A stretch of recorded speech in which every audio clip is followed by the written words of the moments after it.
So 12b. So I got a negative distance. On 12? 12b. So 12a, I got a negative acceleration. Yes. And then on 12b, I got a negative distance. Which this would be bad. This would be bad. This would be very bad. Yes. Okay. So let's talk about just number 12 kind of in general, okay, about what's happening, right? So again, here, when I type up every problem, I have two decisions, or two options I can make. Do I make it speed up, or do I make it slow down? Okay, literally, that's my only options, right? And if something's gonna slow down, it's gonna have opposite signs. If something's gonna speed up, they're gonna have the same sign. Okay, that's it. That's it, there's nothing else, right? So if you look on number 12, so you got 60 kilometers per hour, which you're gonna have to change into meters per second, right? Okay. So here's what's happening on your velocity time graph. So you're starting up there at 16.7 meters per second, and then you're gonna slow down like this, okay? So if I asked you to draw the velocity time graph, this is what it would look like, right? Now, you're trying to find that displacement, which is going to be that area, okay? So one option that you can do, because of the fact that you know the time, so one option is that if you were to draw your velocity time graph, you could just find this area. And if you look at this, there's no way that you can get negative area because you're multiplying a positive velocity by a positive time. So that has to be positive. So how did you try and find that distance? What did you do? So I did 1/2 at squared plus v naught t. Okay? Now, what did you get for your acceleration? Negative 116.7. Negative 116.7? That's what's wrong. Okay. Okay? You're off by a decimal place. Because that acceleration should be negative 167.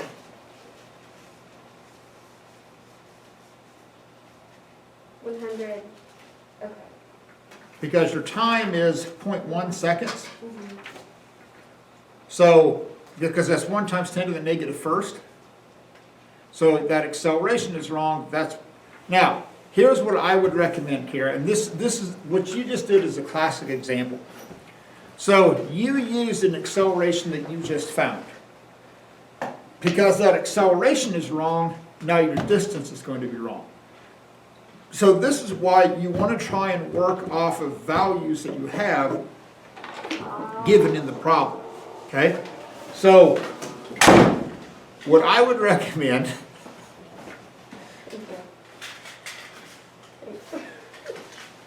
what I would have recommended that you do is that I would use distance equals 1/2 v plus v naught times time.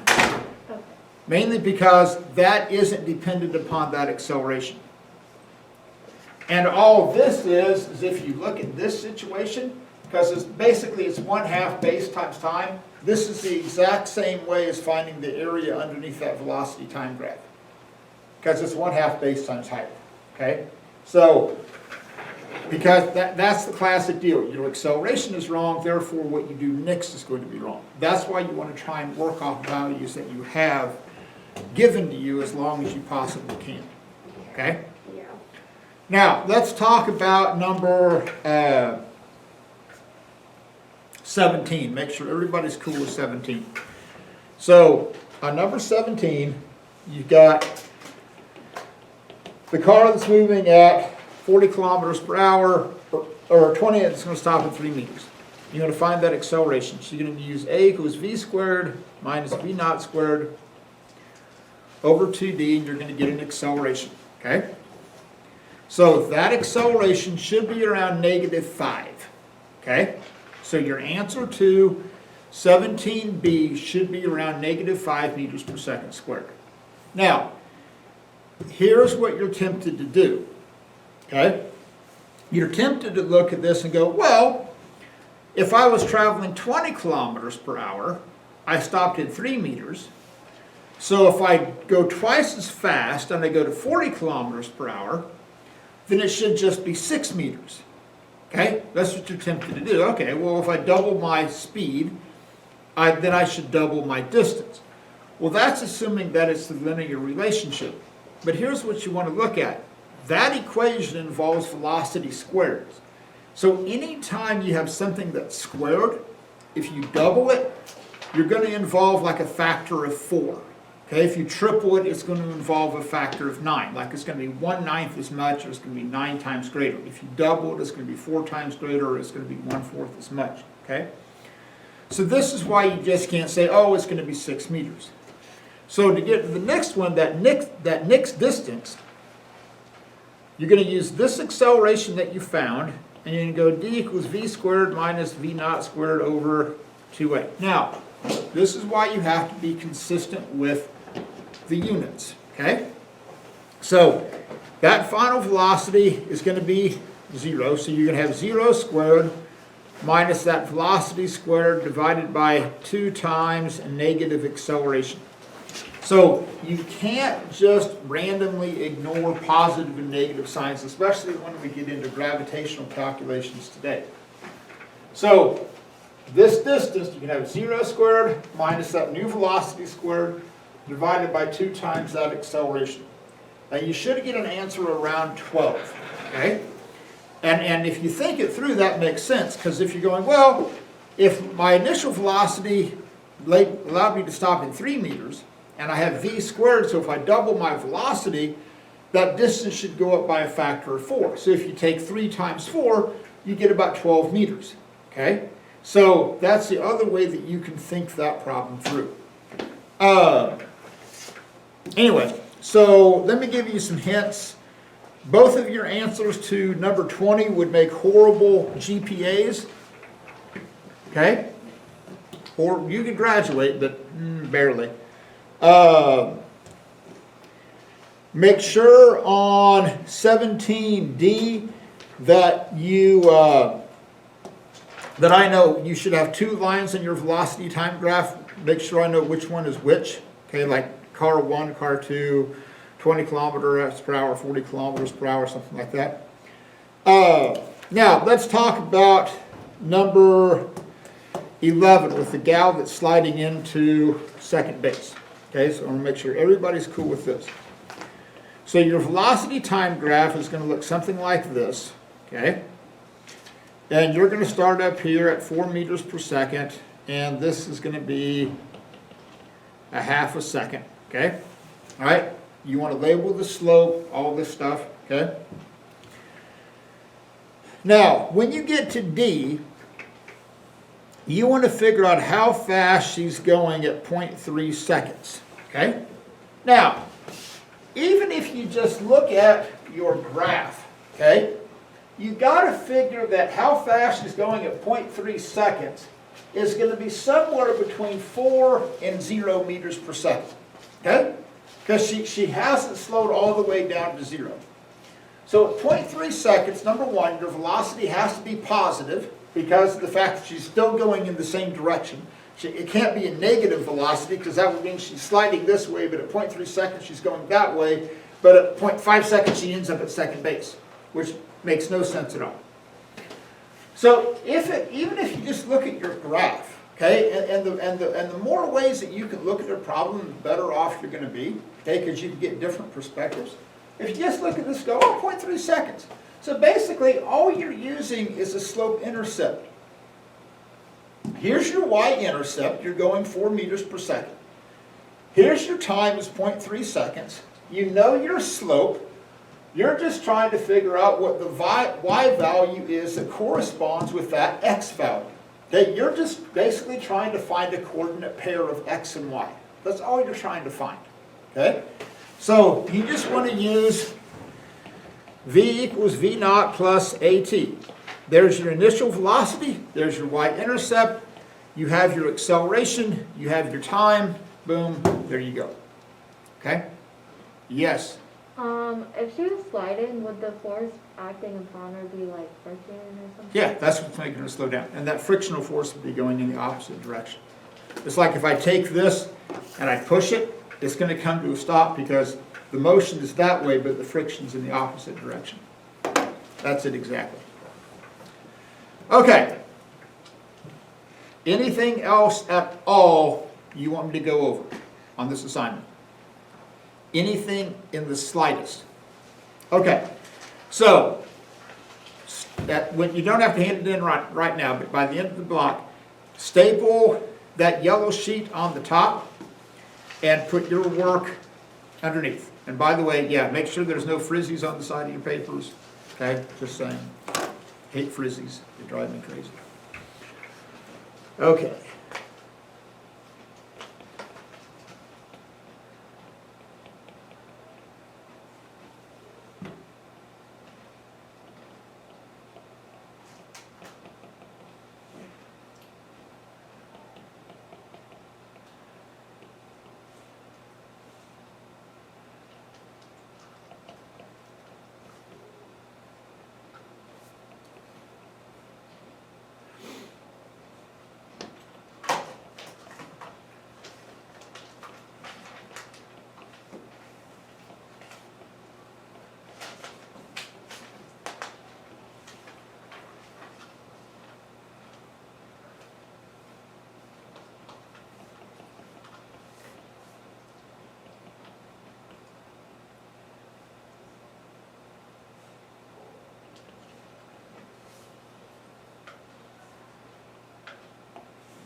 Okay, so once you introduce gravity,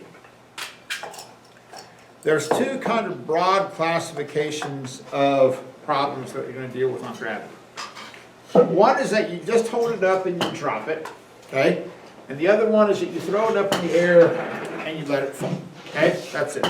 So you either drop it or you throw it. Now, you can also throw it down, okay? We'll talk about that. It's the same idea.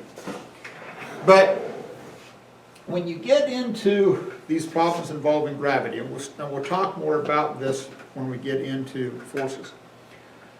But basically, Mother Nature doesn't like to accelerate things because Mother Nature is this lazy prima donna. Okay, so Mother Nature is only going to accelerate things if there's an outside force.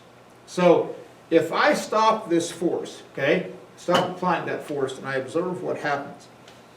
If something is going to accelerate, that means there has to be a force acting on it. Okay? So, because if not, that ball is just going to hover right there. So as soon as I let go of it and observe it begin to accelerate, oh, there has to be a force acting on it. Now, on Earth, we have a very, very, very, very specific acceleration of negative 9.80 meters per second squared. Now, this actually changes depending upon where you are on the Earth.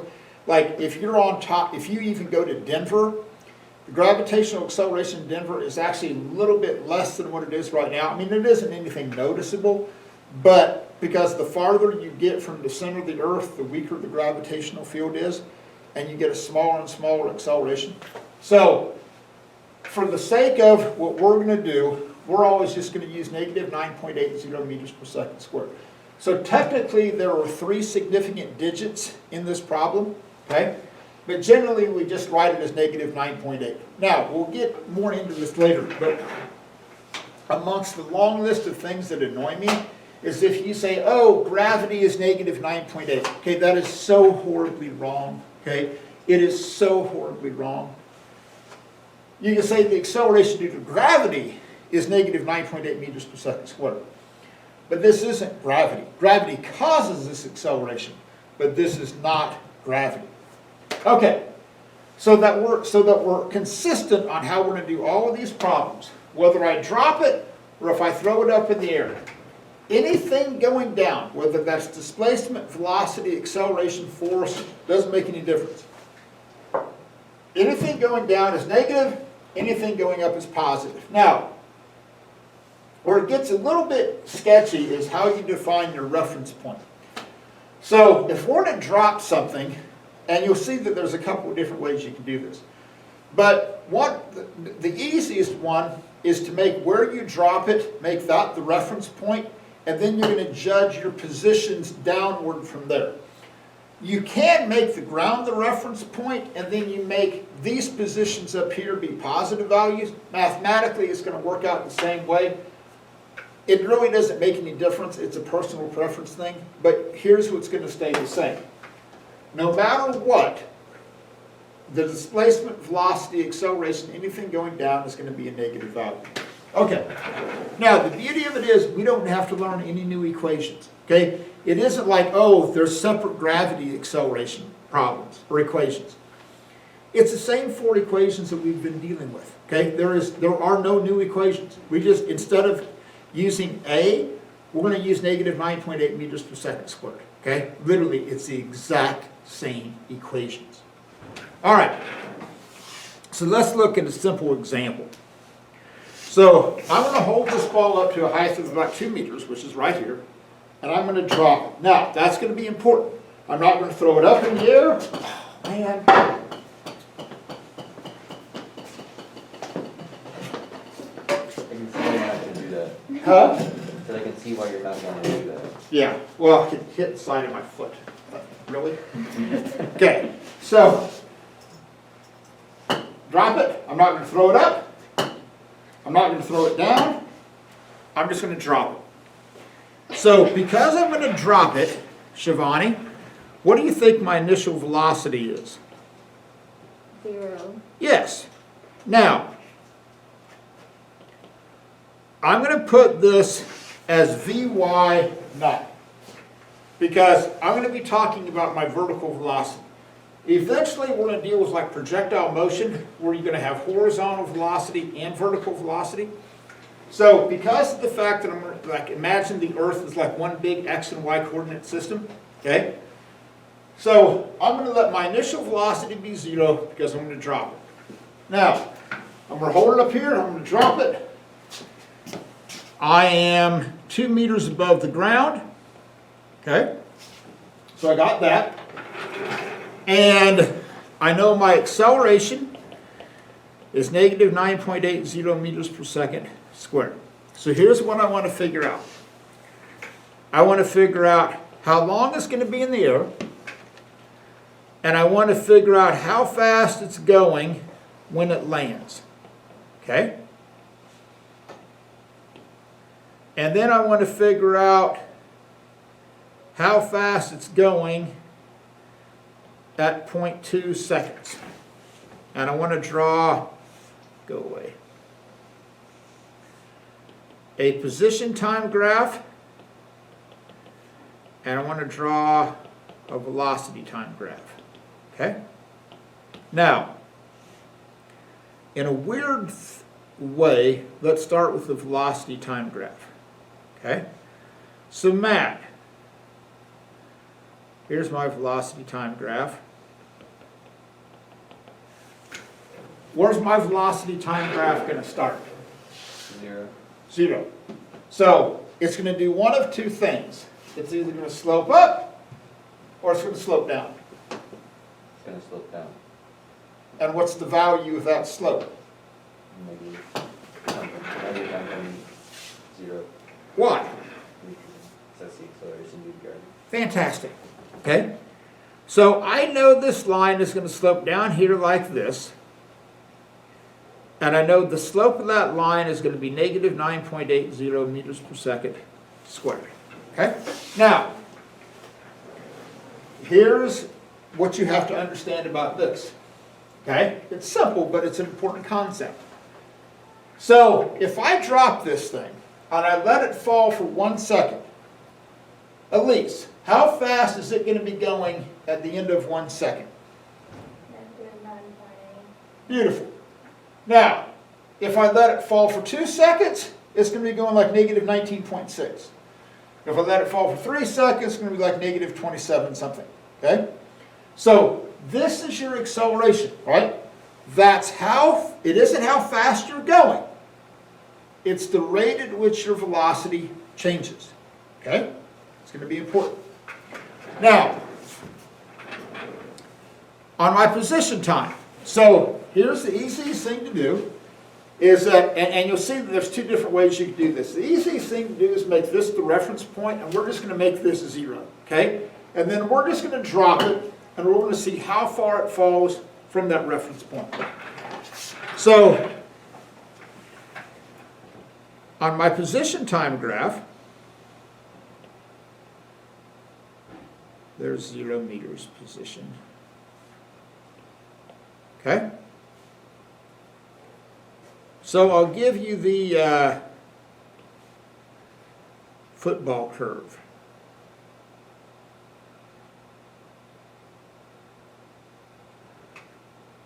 So, which one of these is going to be my position time graph? Shivani, is it going to be my bottom curve, my middle curve, or my upper curve?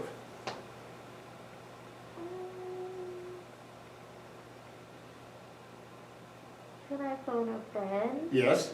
Not. It's gonna be upper curve, Why? because it's accelerating. So? It's getting faster, so like, as more time progresses, it's going to be moving further and further away in a certain time. Okay? That's one way to view it. Okay? That in each time interval, because it's going faster and faster and faster, in each time interval it's going to travel a greater and greater distance. Okay? So that's one way you can look at it. Now, why can't it be the middle curve? What would the middle curve, what would the middle line look like?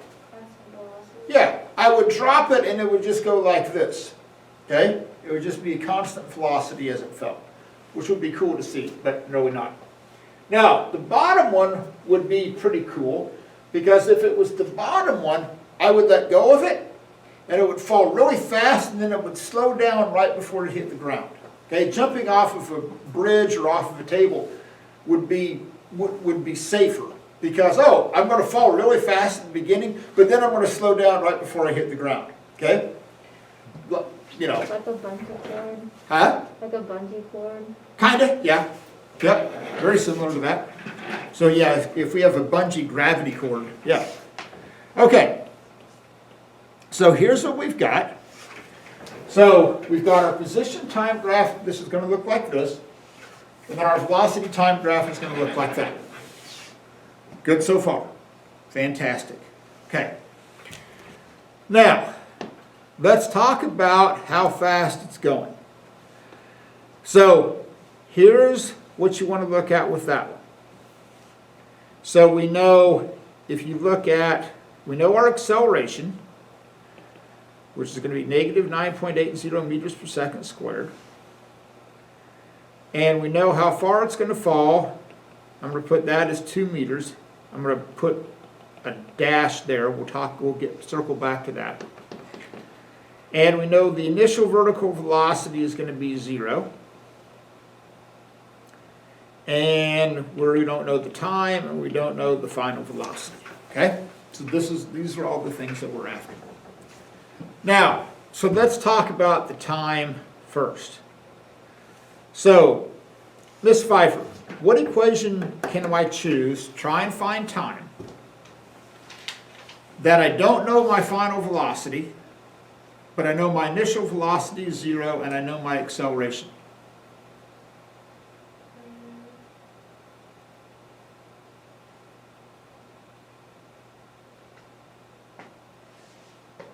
You don't know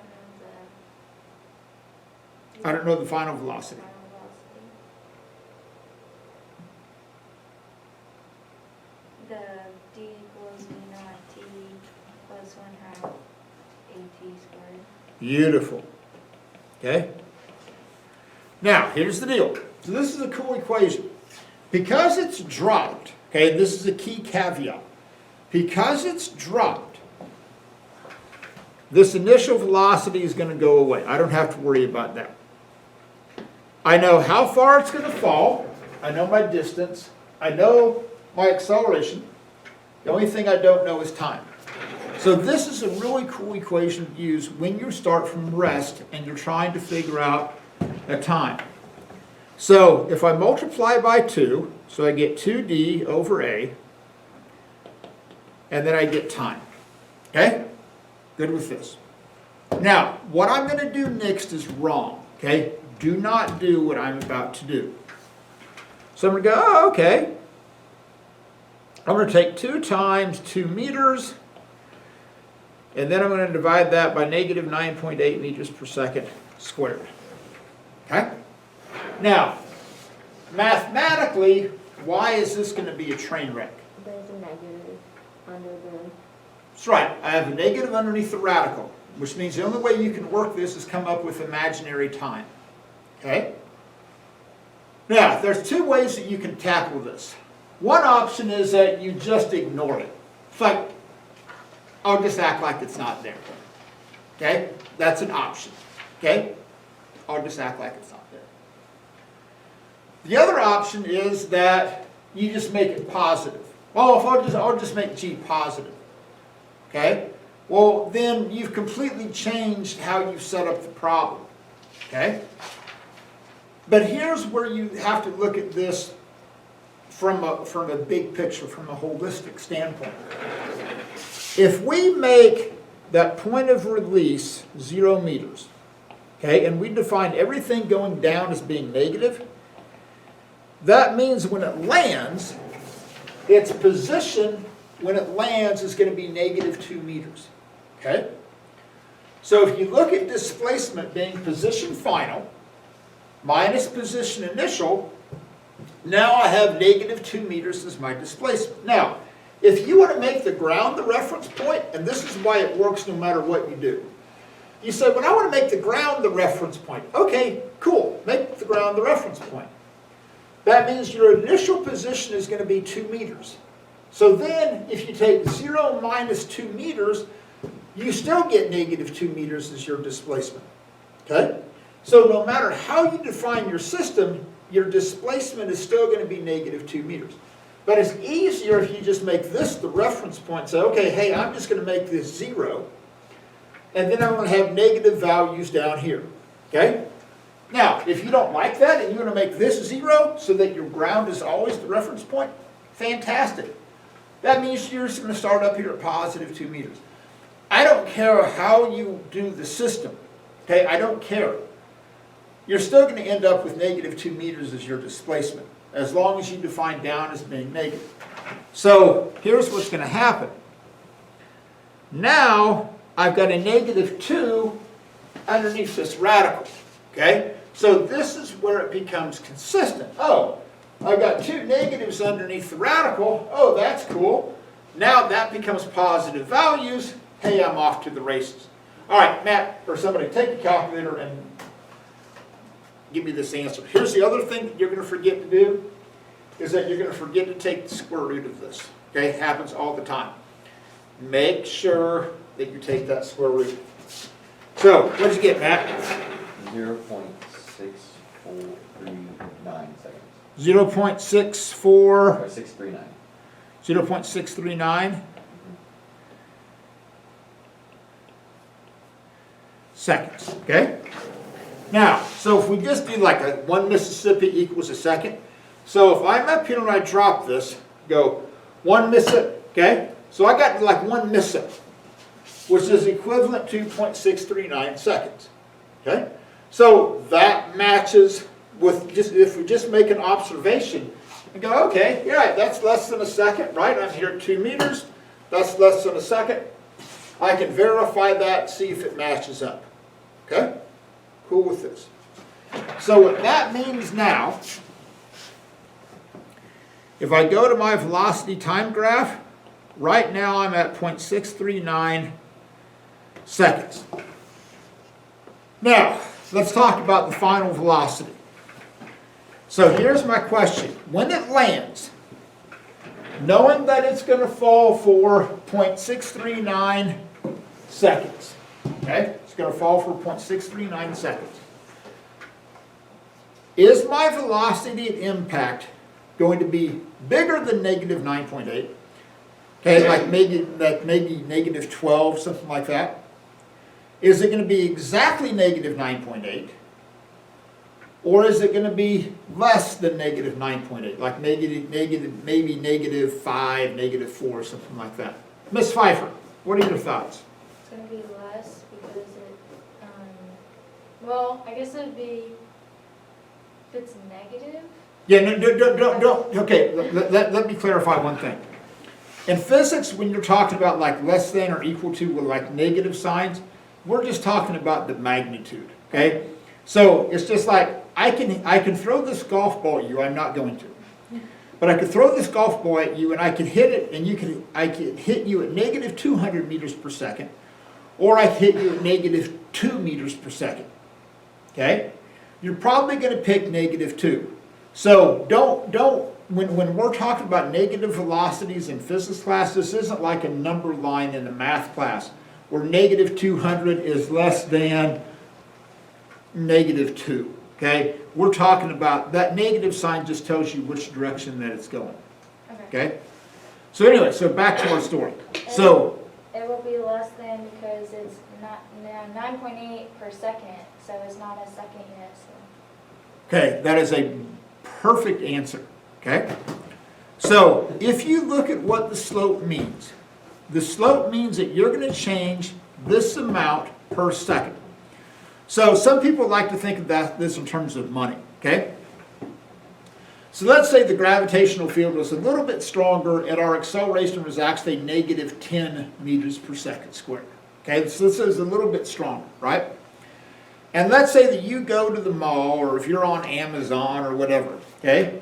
And the rule is that you have to spend $10 per second, okay? You have to spend $10 per second. That's the rule. So if you don't have any money, okay? So you have no money to start with. At the end of 1 second, you're going to be in debt negative $10 because you would have spent $10 for every second that you're on Amazon, right? Okay? Welcome to America. We'll spend money even though we don't have it. But since I haven't been on Amazon for an entire second, that means that I haven't spent $10 yet. Okay? So some people like that analogy. Okay? I have no money to start with. At the end of 1 second, I would be $10 in debt. But I haven't been there for a second, so therefore I haven't gone $10 in debt yet. Okay? We're good with this. Now, there's a couple of ways that you can find this velocity. Okay? So, Matt, what's one way that I could find that velocity at the end of 0.639 seconds? You can just do V naught T plus, V naught plus Okay. T. So you could use V equals V naught plus AT. Okay? It's a slope-intercept form. The y-intercept is 0. Okay? There is no y-intercept. You know the slope, and you know the time. So you could go 0 equals negative 9.80 meters per second squared times, what was that time? 0.639 seconds. So Matt, do that.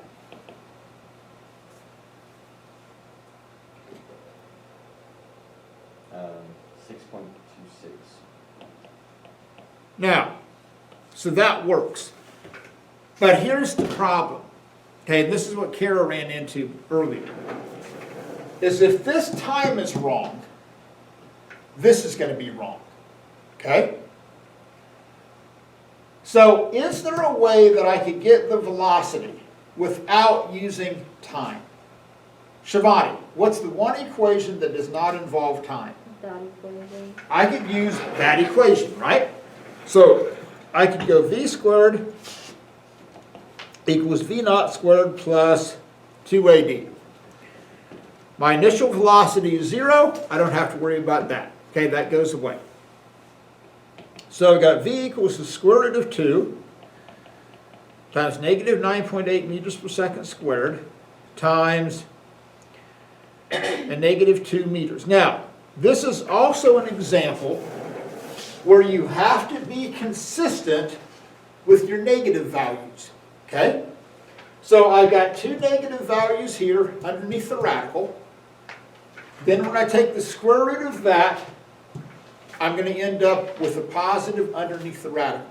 Now, but this is where your calculator will not necessarily tell you the truth. Okay? Because what's the square root of 4? 2. Or negative 2. So when you take the square root of this, you have two possible solutions to choose from. You can choose the positive root or you can choose the negative root. So in this situation, because this thing is going to be going down, I'm going to choose the negative root. Okay? So, and again, if you do this, you're going to get negative 6.26 meters per second. So no matter how you get it, you're going to get the same answer. So both have their advantages. The advantage of this one is that it's not dependent upon the time. The disadvantage is that you have to remember to choose the negative root. Okay? The advantage of this one, if you use the time, is that it automatically generates a negative value for your velocity. The disadvantage is that if your time is wrong, this answer is going to be wrong. Okay? So, personally, I'd go with this one. Okay? And I have faith in the fact that, oh, I can choose the negative root. Okay? Because that's a little bit safer than going, well, if I've screwed up this time, I've screwed up that velocity. Okay. Now, we have one thing left to do. And we just want to figure out, well, how fast is it going at 0.2 seconds? All right, so I've dropped it. I want to know after it's fallen 0.2 seconds, how fast is it going? Well, all you have to do is just go back to this. You know your initial velocity, you know your acceleration, just plug in 0.2 seconds. That's all you have to do. Okay, so you could plug in any value of time for that. Okay? All right, so stand up, take a stretch, we'll deal with the ball thrown up in the air, and then we'll be done. Okay. So, here's the next thing. Now we're going to take this ball and we're going to throw it up in the air, right? So, if I throw the ball up in the air, obviously, what is my initial velocity not equal? 0. 0. Because if my initial velocity equals 0, guess what? The ball's not going to go very high up in the air, right? So let's say I'm going to take this ball and I'm going to throw it up in the air at, say, Shivani, pick a number between 10 and 20. 17. Okay? God, I hate, you picked an odd number that's That's my prime. proper number. That's okay. You picked an odd number that's prime. Sorry. It's okay. We can work with it. It's okay. You wait for that option. I know. I should have said, okay, between 10 and 20, but you can't pick an odd number that's prime. Okay, go. All right. We'll make it work. I'm outside my comfort zone. We'll make it work. Okay. So, that's the only number that I want to know. So, from that, I want to draw the position time graph. I want to draw the velocity time graph. I want to know how high it's going to go. Because if I taught in Colorado, that question, how high it's going to go, that would be so loaded if I was teaching in Colorado. It's like, how high are you guys going to go over the weekend? Oh, Mr. Burkett. Anyway. And I need the time up. I need the time down. And then I need the total time. And then I want to know how fast it's going at 1 second. And then I want to know how high it is at 1 second. Okay. So I know one number. Okay? I know my initial velocity is 17 meters per second. It's the only number that I know. From that, I want to do all of this from one number. Now, but even though you only know the initial velocity, what else do you know? Kara, what's something else that I know? Is it the final velocity? Isn't it What's my final velocity going to be? 0? Where at? One, we don't know. Okay, but I'm just talking about physically in the flight. Yeah, When is that velocity gonna go to zero? when it goes back in your hand. No, no, no, no, no. Oh, shoot. No, no, no, no, no. No, man. Does it change direction? No. Oh, yes, it does. It goes up and it goes down. Yes. Sorry. Okay. I got nervous. It's okay. Karen, chill out. You're good, okay? So, Karen, to change direction, what three things? Slow Have to happen. down, slow down, stop, speed back up. Yeah, so on the way up, what's it doing? Slowing down, Slow right? down, yeah. When does it reach the velocity of zero?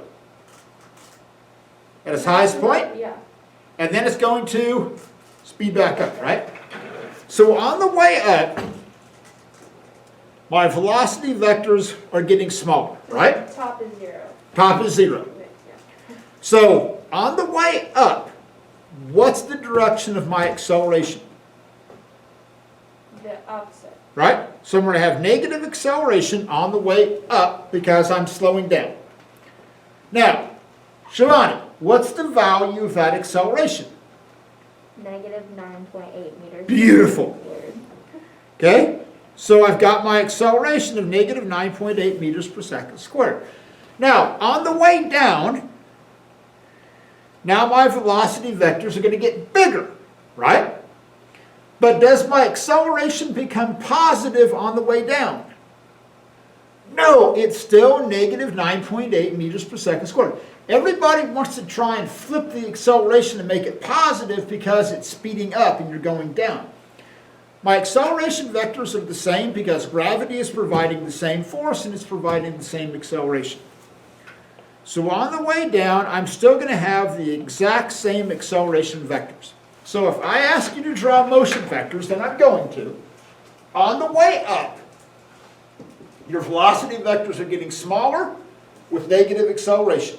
On the way down, your acceleration vector, your velocity vectors are getting bigger with negative acceleration. Okay?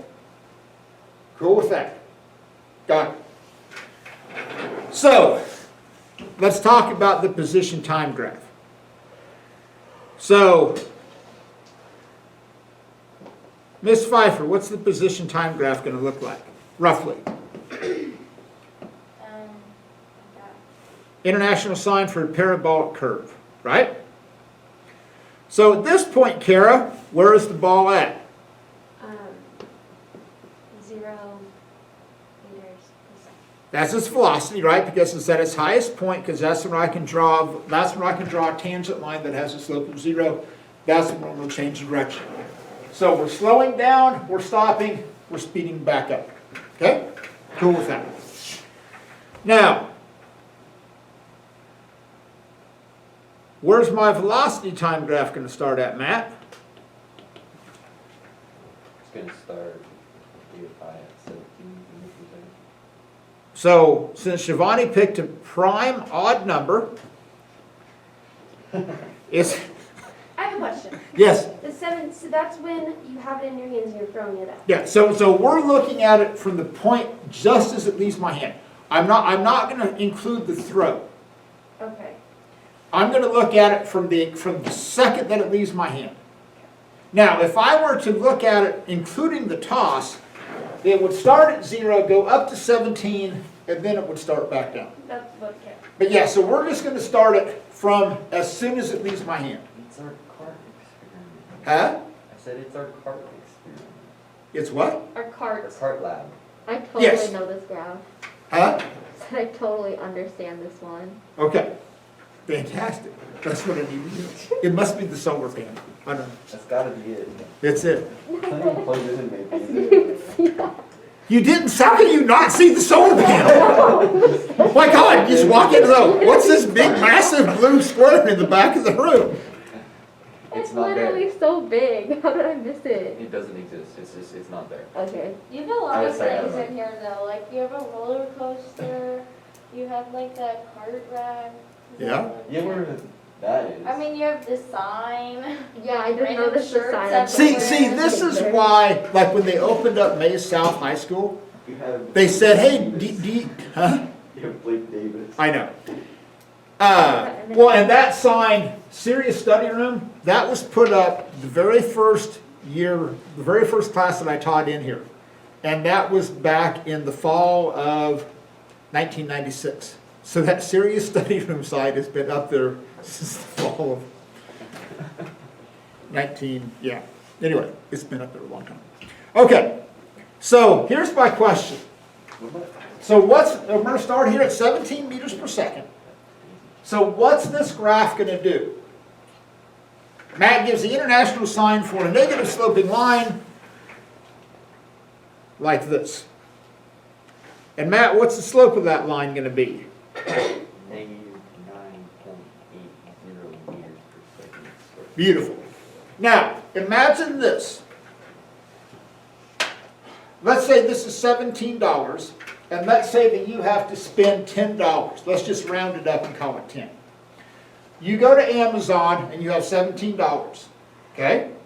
And you're going to spend $10 per second. Is it going to take you more than a second to run out of money? You have $17. You're spending $10 per second. Is it going to take you more than 1 second to run out of money? Yes, because at the end of 1 second, you're going to be down to $7, right? So at the end of 2 seconds, you would have spent $20, and that would put you at negative values. So I know this when I'm here, okay? This is when my velocity is 0. This is when I'm at the highest point. So I know that my time up is going to be more than 1 second because I'm going faster than 9.8 meters per second, okay? So I know my time up has to be more than that. Okay, so we've actually done a whole bunch of legwork. Now the problem becomes somewhat easy. So I want to figure out how high it's going to go. I don't know time. So what am I going to use that doesn't involve time? That equation. So to figure out how high it is, okay, I'm going to use that equation. V squared equals V naught squared plus 2AD. I know everything except for that distance, right? Now, this is why you have to work this consistently. So I'm going to have V squared minus V naught squared over 2A is going to equal distance. So my final velocity is going to be 0. Okay? It's going to end up at 0. So I'm going to have 0 squared minus 17 meters per second squared divided by 2 times, Matt, give me some numbers. So this is why you have to work it in the sequence. You got 0 squared minus 17, which is going to get you a negative value up here, and then I'm going to divide that by a negative value down below. What do you get for that maximum height? 14.7.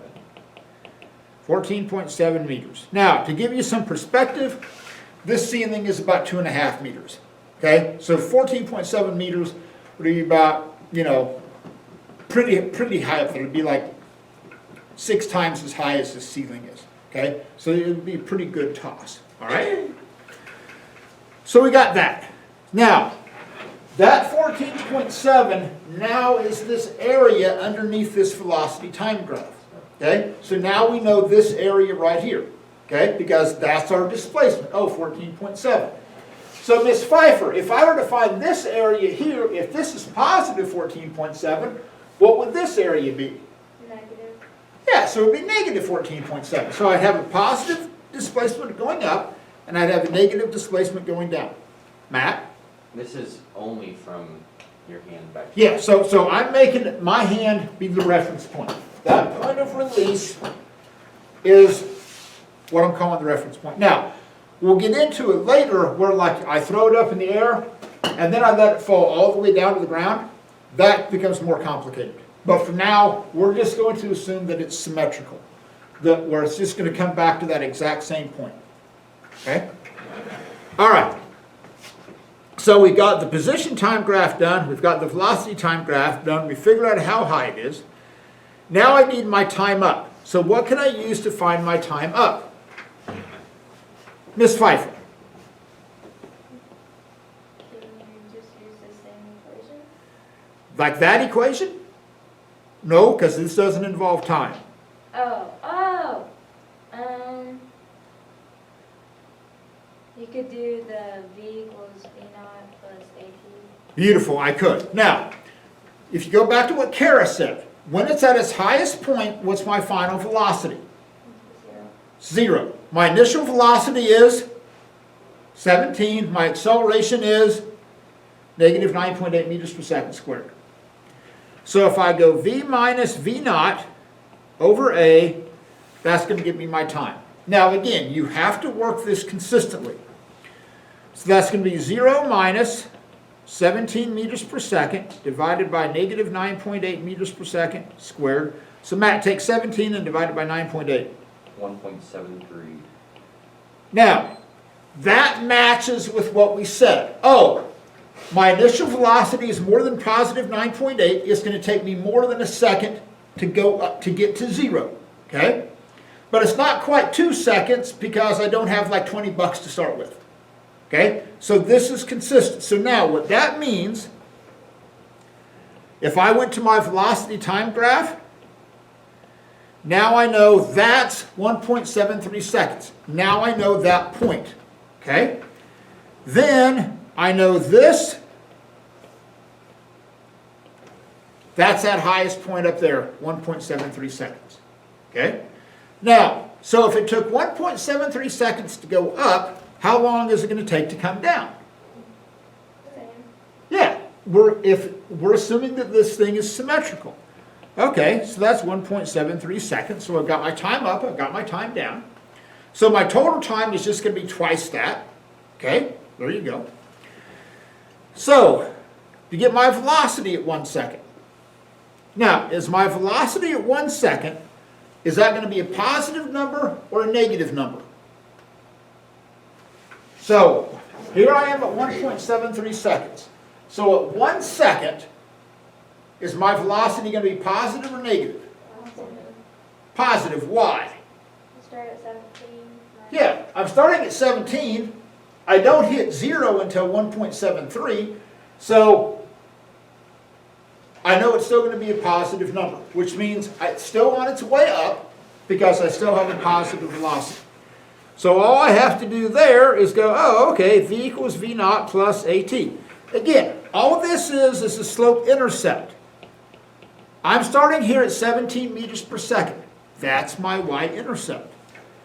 I know my slope is negative 9.8 meters per second squared. Boom, I'm at 1 second. Now, the beauty of this is if you think about it, all I have to do is subtract negative 9.8 meters per second from 17, because that's what that means. Is that for every second that goes by, my velocity drops 9.8 meters per second. So, Matt, take 17 plus negative 9.8 meters per second squared times 1 second. What do you get? Silly me was just subtracting 9.8. Yeah, it's just 17 minus 9.8. That's all you have to do. Okay, great. What'd you get? 7.2. 7.2 meters per second. Now, here's what that means, okay?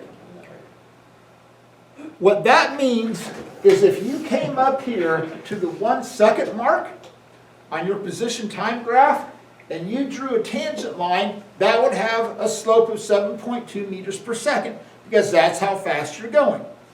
At time 0, if you drew that tangent line, you would have a slope of 17 meters per second. If you go out here when you land, that tangent line is going to have a slope of negative 17 meters per second. Okay? Matt, we good? You're just... What's the word? So the velocity time graph is just the derivative of the position. Exactly. Time graph. Right, yeah. All right. Okay. So now, here's the last thing what we need to do. We need to figure out how high it is at 1 second. There is only one way you can do this problem. Okay? There is only one way. There is no other option. Well, there is, but it's really, really complicated. The only thing you can do is use 1/2 AT squared plus V naught time. Okay? This is like a function equation. All right? So you can plug in any value of time that you want, and you can figure out how high it is. The only thing that ever changes is time. Your initial velocity is 17, your acceleration is negative 9.8. So this is just going to be 1/2 times negative 9.8 meters per second squared times 1 second squared plus 17 meters per second times 1 second. So Matt, take negative 9.8 and add that to 17. 7.2. Meters. So it's 7.2 You meters. can multiply by half. Huh? Oh, that's right, it's negative 4.9. It's negative 4.9 plus 17.